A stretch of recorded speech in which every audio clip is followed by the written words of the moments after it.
अब वक्त है उस शख्सियत से बात करने का जिसकी उड़ान के इंतजार में बहुत लोग हैं। अपने साथियों को सीट बेल्ट बनवा के रखिए ना आपने इस हिलते आप इस सारी बात पहले में क्यों करो? आप साफ साफ पूछो, मैं साफ साफ जवाब देता हूं। क्योंकि कई लोग छोड़ छोड़ के इधर जा रहे हैं, कोई टीएमसी जा रहा है, कोई कहां जा रहा है, वो कब रुकेगा? देखिए, पॉलिटिक्स में हर इंसान को ये इंडिपेंडेंस होती है कि वो किस विचारधारा में, किस दल में, किस पार्टी में रहकर काम करेगा। और अगर वो व्यक्ति कंफर्टेबल है उस पार्टी या दल को ज्वाइन करने छोड़ने में, तो उनका व्यक्तिगत निर्णय है। लेकिन मुझे लगता है कि पब्लिक और मतदाता बहुत गंभीरता से देखते रहते हैं कि कौन व्यक्ति किस समय क्या कर रहा है, क्योंकि हम क्या कहते हैं, हमारा स्टैंड क्या है, हमारी वैचारिक सोच क्या है, हमारे कदम क्या है, हमारा व्यक्तित्व क्या है, हमारे कमिटमेंट्स क्या हैं, ये तो हम जानते हैं और पब्लिक भी जानती है। उसके बाद उसमें कुछ तब्दीली होती है, आप उसको जस्टिफाई कर पाते हैं, नहीं कर पाते हैं, ये पब्लिक पे डिपेंड करता है। और वो जो चेंज और मूव आप जो कह रहे हैं, वो जनता जनार्दन के गले उतरता है नहीं उतरता, वो चुनाव में पता पड़ जाता है सबको। तो ये तो चलता है, राजनीति में आना जाना लगा रहता है। आप ममता जी को नेता मानने को तैयार हैं अगर वो यूपीए की नेता हो जाती हैं? हालांकि वो तो कह रही है यूपीए है ही नहीं। देखिए, उन्होंने जो कहा, मैंने सुना उनका स्टेटमेंट, वो वास्तविकता से परे है। क्योंकि यूपीए का गठन बहुत पहले हुआ था, कोई मेंबर गए, कोई जुड़े, लेकिन यूपीए है और मजबूत है। और ममता बनर्जी एक इलेक्टेड चीफ मिनिस्टर हैं, उनको कौन रिगार्ड नहीं करता है। लेकिन मैं समझता हूं कि आज उनकी भी जिम्मेदारी है, हमारी भी जिम्मेदारी, सबकी जिम्मेदारी है कि आज जो 7 साल से सरकार दिल्ली में केंद्र में है, उसका बेहतर विकल्प हम कैसे तैयार करें। क्योंकि जनता आज परेशान है। वो कह रही है आप लोग लड़ नहीं रहे ना, वो कह रही है आप लोग तो लड़ नहीं रहे तो हम ही लड़ लेते हैं। ये उनका आकलन हो सकता है, लेकिन ये कहना कि यूपीए नहीं है, ये मैं समझता हूं बहुत गलत है। यूपीए है, मजबूत है। इसको और हम मजबूत कैसे कर सकते हैं?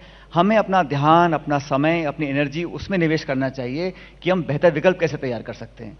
लेकिन हम आपस में ही खिंचाव बना कर रखें और अपने मतभेदों को उजागर करते रहें, अपनों को कोसते रहें, उससे बहुत ज़्यादा लाभ मुझे लगता है नहीं होगा। क्योंकि देश की राजनीति अलग है, एक प्रदेश की राजनीति अलग हो सकती है, लेकिन राष्ट्र की जो राजनीति है, चुनाव में 2.5-3 साल बचे हैं, रूपरेखा तैयार करनी है, मुद्दों पर लोगों को घेरना है, सरकार को आईना दिखाना है, उसके लिए सब लोगों को साथ आना पड़ेगा। ये तेरा मेरा हम करते रहेंगे और मेरा तुम छीन लो, तुम्हारा मैं छीन लूं, इसमें अपनी एनर्जी जाहिर करने का मैं समझता हूं बहुत ज़्यादा लाभ नहीं है। तो आप कह रहे हैं कि जो विकल्प देश की राजनीति में बीजेपी के सामने खड़ा करना होगा, वो कांग्रेस के बिना नहीं हो सकता? मैं बहुत विनम्रता से कहना चाहता हूं, और ये एक वास्तविकता है, आंकड़े हमारे सामने हैं कि बहुत बड़ा ये देश है। और मैं इस बात को स्वीकार करता हूं कि पिछले कुछ सालों से कांग्रेस पार्टी को जितनी हमको उम्मीद थी उतनी हमें सफलता नहीं मिली है।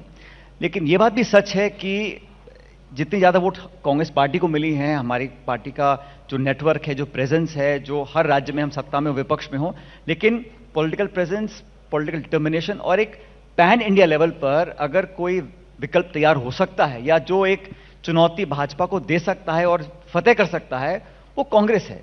और बड़ी विनम्रता से जो बाकी सहयोगी दल हैं उन सबको हम मान सम्मान के साथ रखकर लड़ेंगे, तभी अपने मुकाम तक पहुंचेंगे। अगर हम इसी काम में लगे रहें कि तुम छोटे मैं बड़ा, तुम हटो मैं रखूंगा, तो फिर हम अपना जो लक्ष्य है उसको पूरा नहीं कर पाएंगे। लीड कौन करेगा उससे फर्क नहीं पड़ता। लीड तो पूरा यूपीए कर रहा है और यूपी के चेयरपर्सन हैं, हम सब मिलकर काम कर रहे हैं। अगर किसी को कोई सुझाव देना है, कुछ अच्छा सकारात्मक एडिशन करना है, उसका सब स्वागत करते हैं। लेकिन किसी को बिल्कुल आप दरकिनार कर दें तो फिर लोगों के जहन में सवाल उठता है कि भाई आपकी बड़ी फाइट तो वो है, आप इसमें फंसकर क्या साबित करना चाह रहे हो। और अंत में इस मनमुटाव का या जो टकराव की स्थिति पैदा हो रही है, इसका अंत में लाभ किसको मिलेगा? तो मैं समझता हूं कि भारतीय जनता पार्टी के शासन को 7 साल हो गए और बहुत से वादे करे गए, आप लंबी फेस्ट आप जानते हैं। अब जवाबदेही तय करने के लिए, पारदर्शिता लाने के लिए, लोगों को लगे कि भाई 7 साल में विपक्ष मजबूत है और इन मुद्दों पर विफलता साबित हो चुकी है, तो बेहतर विकल्प तैयार करने के लिए मैं समझता हूं सबको साथ आना चाहिए। और अनेकों ऐसे प्रदेश हैं जहां कांग्रेस के अलावा कोई विकल्प नहीं है। फिर भी मैं मानता हूं कि हम लोगों को जो सहयोगी दल हैं उनके साथ और विमर्श कर एक बेहतर रणनीति बनानी पड़ेगी और उसके लिए समय अब आ चुका है, उस पर हम काम भी कर रहे हैं। तो अब 21 नवंबर को ये मंत्रिमंडल का विस्तार हो गया राजस्थान में, आपके समर्थक भी कुछ मंत्री बना दिए गए, अब आप खुश हैं? कौन किसका समर्थक है ये हमारे महत्वपूर्ण नहीं है, लेकिन ये बात सच है कि पिछले 2 साल से राजस्थान के कैबिनेट में एक भी दलित मंत्री नहीं था। अब हमें लगता है कि जो सरकार बनती है उसमें सबकी भागीदारी होनी चाहिए, उसमें सामाजिक भौगोलिक एक बैलेंस होना चाहिए। तो 2 साल तक अगर कोई दलित मंत्री नहीं है तो हमें लगा उसको ठीक करना चाहिए। मुझे खुशी है कि कांग्रेस लीडरशिप ने, आज मुझे फक्र है कि 70 साल में पहली बार राजस्थान की कैबिनेट में 4 दलित कैबिनेट मिनिस्टर बने हैं। आदिवासी लोग आए हैं, अल्पसंख्यक आए हैं, महिलाएं आई हैं, किसान आए हैं, नौजवान आए हैं। तो एक संतुलन बना है। और इतना बड़ा प्रदेश, आपको शायद जानकारी में नहीं किशोर, देश का सबसे बड़ा राज्य भौगोलिक दृष्टि से राजस्थान है। इतने बड़े राजस्थान में इतने सारे समाज हैं, जिले हैं, उन सबको बैलेंस कर ताकि कार्यकर्ता को लगे कि ये सरकार जो मैंने बनाई है खून पसीना बहा के, इसमें मेरी भूमिका है, मेरी पूछ है। पद मत भी दो आप, पद की कोई जरूरत नहीं है, लेकिन मान सम्मान इज्जत समर्थन, उसको लगे कि मैंने धूप में खड़ा हुआ, बारिश में रहा, लाठियां खाई, गोलियां खाई, धरने किए, प्रदर्शन किए, भूख हड़ताल करी, घेराव किया, सब कुछ करने के बाद सरकार मैंने बनाई। और 2013 में जब हम सरकार में थे, चुनाव हुए थे, उस समय हम 200 विधानसभा सीटों में सिर्फ 20 पे रह गए थे। उस सफर में जिन लोगों ने पार्टी का झंडा बुलंद किया, उन लोगों को अगर हम मान सम्मान देते हैं तो उसमें मैं समझता हूं पार्टी का हित है। और इन सारे मुद्दों को लेकर चर्चा मैंने 1.5 साल पहले करी थी। एक कमेटी बनी, धीरे धीरे काम हुआ, कुछ देरी जरूर हुई, लेकिन अब मुझे लगता है कि हम सही रास्ते पर आ गए हैं। एक स्वागत योग्य कदम उठाया गया है। अब संगठन में और बदलाव हुए हैं। तो पार्टी और सरकार अगर मिलकर काम करेंगे तो किशोर जी, जो पिछले 30 साल से नहीं हो पा रहा राजस्थान के अंदर, कि 5 साल तो कांग्रेस सरकार, फिर 5 साल बीजेपी सरकार, ये चलता रहता है, पिछले 30 साल से चल रहा है। तो हम चाहते हैं इस परिपाटी को खत्म करें। 23 में जब चुनाव हो दिसंबर में, तो पुनः कांग्रेस पार्टी को आशीर्वाद जनता का मिले, इस दृष्टिकोण से हम लोग काम कर रहे हैं और उसमें हम कामयाब होंगे। तो यानी अब 2023 तक तो कोई नाराजगी नहीं रहेगी आपकी? नाराजगी किसी से हो भी नहीं सकती है। मेरी नाराजगी किसी व्यक्ति से नहीं है। मैं तो इतना चाहता हूं कि भाई, फिर कह रहा हूं मैं आपको, कि सब लोगों को लगे कि हम स्टेक होल्डर हैं। सब मंत्री नहीं बन सकते हैं और बनना भी नहीं चाहते हैं, लेकिन उनकी भागीदारी सुनिश्चित हो ना, शासन में, प्रशासन में, गवर्नेंस में, पॉलिसी मेकिंग में। पार्टी कार्यकर्ता जो हमारे से सिंपैथी रखते हैं, जिन्होंने जेब से पैसे खर्च किए हैं, जिन्होंने वसुंधरा जी की सरकार में अपने ऊपर केस उन्होंने झेले हैं, जिनके परिवार को नुकसान हुआ है, उन सबको लगना चाहिए साहब सरकार हमारी बनी है, अब किसानों की, नौजवानों की बात होगी। तो मंत्री तो सारे नहीं बन सकते, लेकिन मुख्यमंत्री तो एक बनेगा। अब 2023 में फिर वही सवाल आएगा। फिर आप यही कहेंगे कि वो आगे चुनी जाने के बाद, सरकार के बाद लेजिस्लेटर तय करेंगे कि आप चेहरा लेकर नहीं जाएंगे? राजस्थान कांग्रेस का मैं लगभग 7 साल तक अध्यक्ष रहा। 2018 में चुनाव हुए, उस समय माना कि आप मुख्यमंत्री बनेंगे? नहीं, उस समय कांग्रेस पार्टी ने बड़े स्पष्ट निर्णय लिया था कि हम कलेक्टिव लीडरशिप से चुनाव लड़ेंगे और चुनाव होने के बाद निर्णय लिया जाएगा। तो मैं समझता हूं 23 में जब चुनाव होंगे या बाद में होंगे, ये पॉलिसी पार्टी की है कि हम कोई बहुत पहले से डिक्लेयर नहीं करते हैं कि सीएम कौन बनेगा। वो विधायकगण चुनते हैं भी किसको नेता बनना है। तो हमारा उद्देश्य है सरकार कैसे बने। नहीं, और फिर पार्टी की तो ये भी पॉलिसी रही है कि जो सिटिंग चीफ मिनिस्टर है उसके चेहरे के साथ जाते हैं, तो फिर अशोक गहलोत जी के साथ जाएंगे? मैंने कहा ना, कोई डिक्लेयर पहले नहीं करता है। और ऐसे कई उदाहरण हैं जो पहले रहे, नहीं बने, कई बार ना रहते हुए बन जाते हैं। तो ये तो सब पार्टी का निर्णय है, विधायकों पर डिपेंड करेगा। लेकिन मुद्दा ये है कि हम अगली बार चुनाव कैसे, अगली बार, पिछले सालों 6 चुनाव हो गए हैं, हमेशा हम सरकार में रहते हैं, चुनाव में जाते हैं, हार जाते हैं और बुरी तरह हारते हैं। तो कहीं ना कहीं हमें आत्मचिंतन करना पड़ेगा कि हम 150 सीटों से 50 पे रह गए, फिर हम 100 जीते, फिर 20 पे रह गए, आज फिर हम 107 हैं। फिर आगे दोबारा जीतने के लिए we have to do something positive, ताकि लोगों को लगे कि हम लोग आगे उनका आशीर्वाद प्राप्त कर सकते हैं। इसलिए मतलब जैसे पहले जाते हैं चुनाव में मुख्यमंत्री का चेहरा लेकर, जो सिटिंग मुख्यमंत्री होता है तो हार जाते हैं, तो इस बार सिटिंग मुख्यमंत्री का चेहरा लेकर ना जाएं? चेहरे सभी के सामने होंगे। हाँ। और आप जो मुझसे कहलवाना चाह रहे हो, मैं बोलूंगा नहीं, मैं जानता हूं। हाँ। लेकिन मैं कहना चाह रहा हूं कि अभी सब तो यही मान रहे थे कि आप बनेंगे मुख्यमंत्री, पिछली बार जब अध्यक्ष बन के। भविष्य के गर्भ में क्या छिपा है आपको भी नहीं पता, मुझे भी नहीं पता।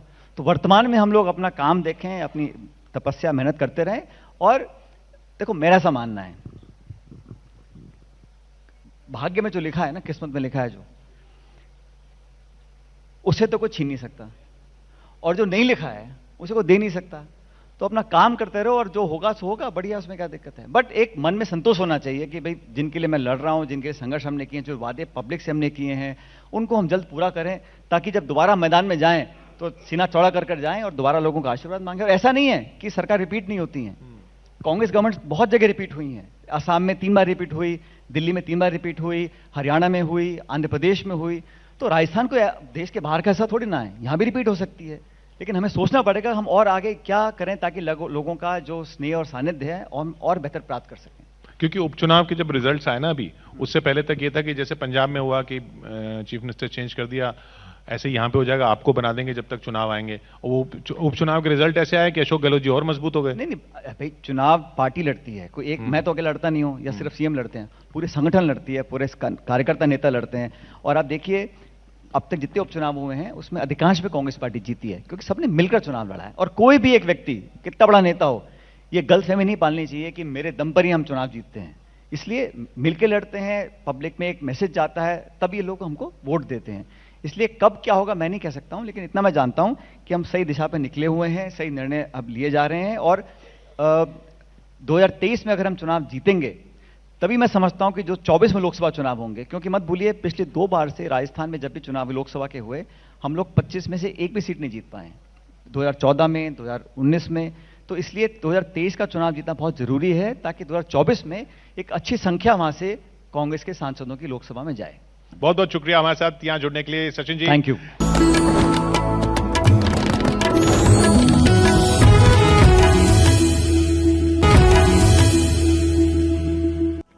पूर्वोत्तर से नहीं बल्कि पूरे देश में जिसकी सबसे ज्यादा चर्चा होती है, जिसके बगैर कुछ संभव ही नहीं है, जल शक्ति मंत्रालय जिसको वो संभालते हैं गजेंद्र शेखावत साहब जी को मैं बुलाना चाहता हूं, केंद्रीय मंत्री। जल शक्ति बहुत इंपॉर्टेंट इश्यू है और शायद ऐसा एक मुद्दा है या एक ऐसी चीज है जो सिर्फ देश में नहीं बल्कि दुनिया में भी एक आकर्षण रखती है। बगैर जल के कुछ नहीं है, हम सारे लोग जानते हैं, इसलिए कोई भूमिका नहीं, सीधे सीधे प्रश्न। सर, जब भी बात जल शक्ति की होती है, एक शब्द बहुत तुरंत दिमाग में आता है, जल संकट। तो ये जल संकट वाला शब्द जो है, संकट वाला, इसको दूर कब तक करना है इस देश में, ये सब लोग जानना चाहते हैं। Sir speaker. धन्यवाद। हम सब जानते हैं जल जीवन का आधार है जी, और हम सब जानते हैं कि पूरी दुनिया भविष्य में आने वाले दुनिया के लिए, आने वाले लोगों के लिए जल एक बहुत बड़ी चुनौती बनने वाला है। भारत के परिप्रेक्ष्य में यदि मैं बात करूं विश्व को छोड़ करके कि दुनिया की 18% आबादी भारत में, लगभग इतनी कैटल पॉपुलेशन भारत में है, लेकिन उसके परिप्रेक्ष्य में भारत को दुनिया में उपलब्ध पीने के योग्य पानी, पोर्टेबल वाटर का केवल 4% मिला है। जिस तरह से क्लाइमेट चेंज के इंपैक्ट्स हमारे डोर को नॉक कर रहे हैं, आज सामने खड़े दिख रहे हैं जी, रेनफॉल पैटर्न्स जिस तरह से चेंज हुए हैं जी, निश्चित ही भारत को के सामने बड़ी चुनौती है जी। लेकिन इन सब चुनौतियों को देखते हुए ही माननीय प्रधानमंत्री जी ने पानी का विषय जो डिफरेंट डिपार्टमेंट्स में, डिफरेंट वेरियस मिनिस्ट्रीज में अलग अलग डिस्कस होता था साइलोज में, उस सब को इंटीग्रेटेड करके एक मंत्रालय, जल शक्ति मंत्रालय ऐसा गठित किया है। पानी का सेक्टर बहुत बड़ा है। अगर पीने के पानी के परिप्रेक्ष्य में बात करूं तो माननीय प्रधानमंत्री जी के नेतृत्व में हम जल जीवन मिशन में काम कर रहे हैं और 2024 तक देश के हर ग्रामीण आवास तक पीने का पानी, शुद्ध पानी, समुचित मात्रा में पानी और नियमित रूप से मिले, इसके लिए कटिबद्धता के साथ में काम कर रहे हैं। और मुझे बहुत प्रसन्नता है कि कोविड के आपदा के होते हुए भी हमने पिछले 2 साल में 5 करोड़ से ज्यादा घरों तक पीने का पानी पहुंचाने में सफलता प्राप्त की है। जी, आजकल एक पॉलिटिक्स में एक शब्द बहुत पॉपुलर है, क्वाइंड है, ठोक दो, ठोक वाली राजनीति। तो मैं वो ठोक वाला ठोक नहीं कह रहा हूं, मैं दूसरा वाला ठोक कह रहा हूं। यहां पे जिस सीट पे आप बैठे थे उस पे कल केजरीवाल जी बैठे थे। उन्होंने कहा कि 25 तक अगर यमुना साफ नहीं हुई तो मुझे वोट ना देना। तो मैं ये मानूं कि देश में 1 गिलास शुद्ध पानी हर व्यक्ति के पास 24 तक पहुंच जाएगा। देखिए, 1 गिलास नहीं, देश भर में 19 करोड़ ग्रामीण आवास है। मैं केवल रूरल इंडिया की बात कर रहा हूं। जी जी।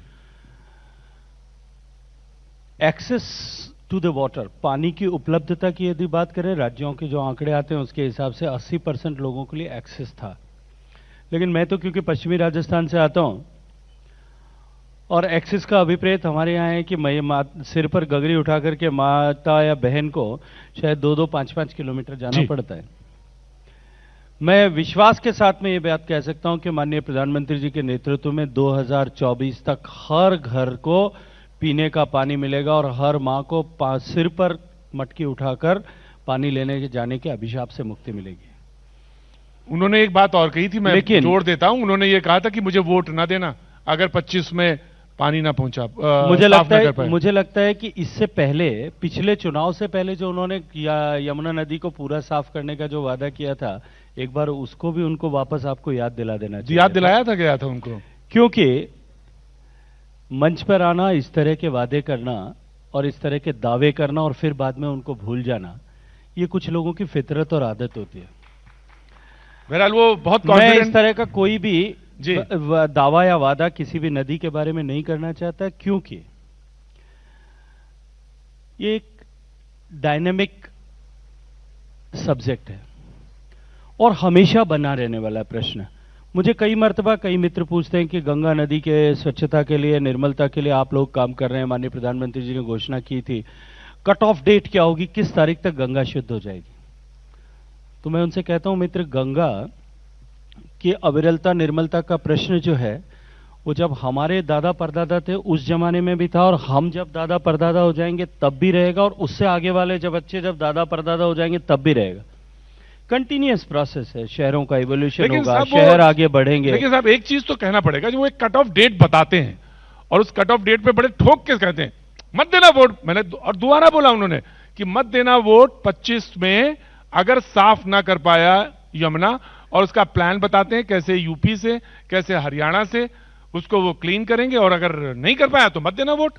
देखिए, राजनीति आजकल तो यही है, राजनीति का मंच नहीं है, इसलिए मैं राजनीतिक विषय लाना नहीं चाहता था, लेकिन फिर भी केवल आपके श्रोताओं के संज्ञान के लिए बताना चाहता हूं। 2014 में और 14 से पहले जो प्रोजेक्ट अनाउंस हुए थे, उन्होंने जो क्लस्टर्स की बात की थी, छतरपुर क्लस्टर की बात की थी, रिठाला क्लस्टर की बात की थी, और जो डिसेंट्रलाइज सूवेज प्रोजेक्ट बनाने की बात की, उसमें से एक भी आज तक प्रारंभ भी नहीं हो पाया, एलोकेट भी नहीं हुआ है। जो प्रोजेक्ट सामान्यतया एक सूवेज इंफ्रास्ट्रक्चर क्रिएट करने में 2 साल का समय लगता है, वर्क ऑर्डर टेंडर प्रोसीजर शुरू होने से लेकर के कंप्लीशन तक 2 से 2.5 साल का समय लगता है। आप दिल्ली सरकार ने, क्योंकि water is a state subject, तो अल्टीमेटली हमको भी दिल्ली सरकार के माध्यम से, राज्यों की सरकारों के माध्यम से काम करना होता है। यमुना नदी पर की शुद्धता के लिए, दिल्ली के सूवेज ट्रीटमेंट के लिए जितने भी प्रोजेक्ट चालू किए गए थे, एक भी प्रोजेक्ट टाइमलाइन से नहीं चल रहा है। 2.5 साल में जहां प्रोजेक्ट पूरा होना चाहिए, उतना 2.5 साल तो उनको टेंडर की प्रक्रिया को पूरा करने में लगा है। इसलिए यहां आकर के मंच पर इस तरह का दावा कर देना कि हम पूरा कर देंगे, मैं पूरी शुभकामनाएं देता हूं और विश्वास दिलाता हूं, राजनीति से ऊपर उठ करके भी पूर्ण क्षमता के साथ में भारत सरकार उनके साथ में खड़ी है। यूनिक प्रोजेक्ट की तरह हमने जो प्रोजेक्ट स्टेट गवर्नमेंट ने अपने फंड से करना कंसीव किया था, प्रारंभ कर दिया था, बाद में कि हम टाइमलाइन पे नहीं कर पा रहे हैं, आप हमको सपोर्ट करें, गवर्नमेंट ऑफ इंडिया और प्रधानमंत्री जी ने सहृदयता दिखाते हुए उसका 50% कॉस्ट बियर करने का निर्णय किया कि हम करेंगे, आप पूरा करिए। वो भी टाइमलाइन से 1.5 साल और पीछे हो गया जी। इसलिए केवल दावे कर देना, आके बात कहना, वोट नहीं देना, उस समय में मैं आपसे आग्रह करूंगा न्यूज 18 नेटवर्क से जी कि समय जल्दी बीत जाएगा, थोड़े दिन में चुनाव आएंगे। अब की बार जब चुनाव आए तो ये जो है आज वाला वीडियो बचा करके रखिएगा, आपके और मेरे दोनों के काम आएगा। जी बिल्कुल साहब, लेकिन एक सवाल बहुत महत्वपूर्ण है जिससे कि मैं दूसरी तरफ बढ़ूं, और वो ये कि जब मैं गांव की तरफ घूमता हूं या जाता हूं, कस्बों में जाता हूं, तो छोटे छोटे नलों पे, हैंडपंप्स में 100-100, 200 कंटेनर्स, बाल्टियां, बर्तन लेके बच्चे, औरतें खड़े रहते हैं।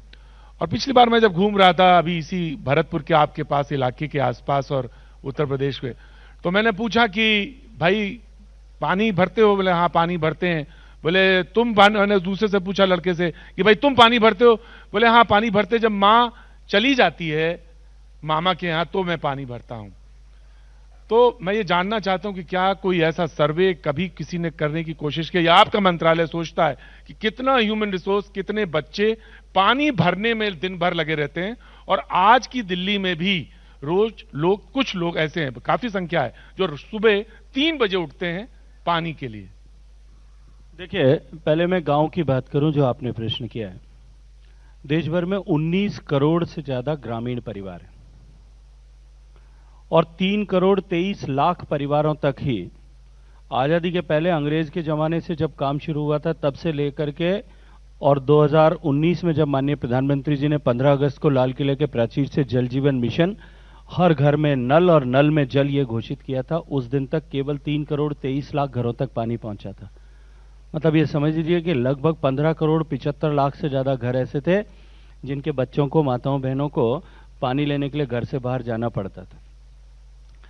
अब उनमें कितना समय उनका जाया होता था उसका कैलकुलेशन आप थोड़ा लगाएंगे तो शायद, क्योंकि देश बहुत बड़ा है, अलग अलग तरह की भौगोलिक परिस्थितियां हैं, ज्यादा आसानी से लगा सकेंगे। छोटे छोटे बच्चे एग्जाम्स छूटते हैं उनके। लेकिन इन सब के दर्द को समाप्त करने के लिए ही प्रधानमंत्री जी ने पानी राज्य का विषय होने के बावजूद भी मंच लाल किले के प्राचीर से यह घोषणा की कि देश के हर घर तक पीने का पानी पहुंचाएंगे, और केवल पहुंचाएंगे नहीं, क्वांटिटी, क्वालिटी और रेगुलरिटी, इन तीनों को, और सस्टेनेबिलिटी, इन चारों के ऊपर एक साथ में काम करेंगे।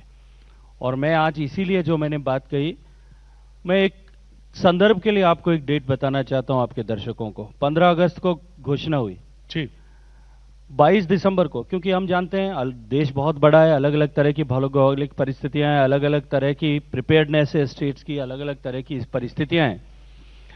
हमने राज्यों के साथ में कंसल्टेशन किया था, वर्कशॉप्स की थी, इंजीनियर्स के साथ, सेक्रेटरीज के साथ, पब्लिक रिप्रेजेंटेटिव्स के साथ, मंत्रियों के साथ में, और फिर एक गाइडलाइन इश्यू किया था 22 दिसंबर को, क्योंकि उस दिन से काम प्रारंभ हुआ था जी। 22 दिसंबर 2019।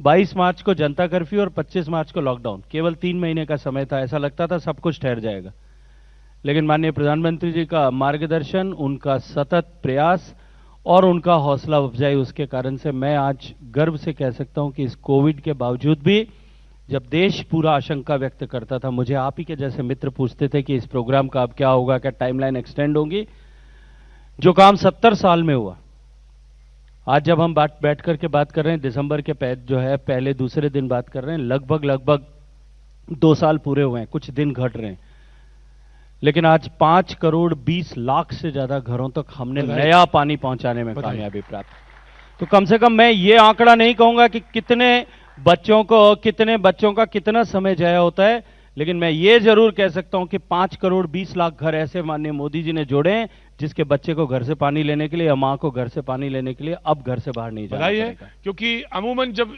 मंत्रालय का बात आती है, मंत्रालय के लोग पानी के संकट से तो परेशान रहते हैं, लेकिन अमूमन चर्चा में, एजेंडा में, पॉलिटिकल एजेंडा में, चुनाव के मुद्दों में ये ऊपर नहीं होता है, पता नहीं कहीं खो चुका होता है। तो ये मंत्रालय बहुत महत्वपूर्ण है इस लिहाज से भी, क्योंकि बेहद अहम चीज जो है वो पानी है। मैं आपको साधुवाद देता हूं कि जो आपने 2 करोड़ से ज्यादा परिवारों को जोड़ा है। 3 तो पहले थे, आपने 2 करोड़ के, इसके अलावा 5 करोड़ 20 लाख है, जो आंकड़ा 17% होता था, that has now reach to 44.8। बधाई है आपका, ऑलमोस्ट हाफ के आसपास आप आ रहे हैं। बहुत बहुत शुक्रिया साहब, थैंक यू सो मच।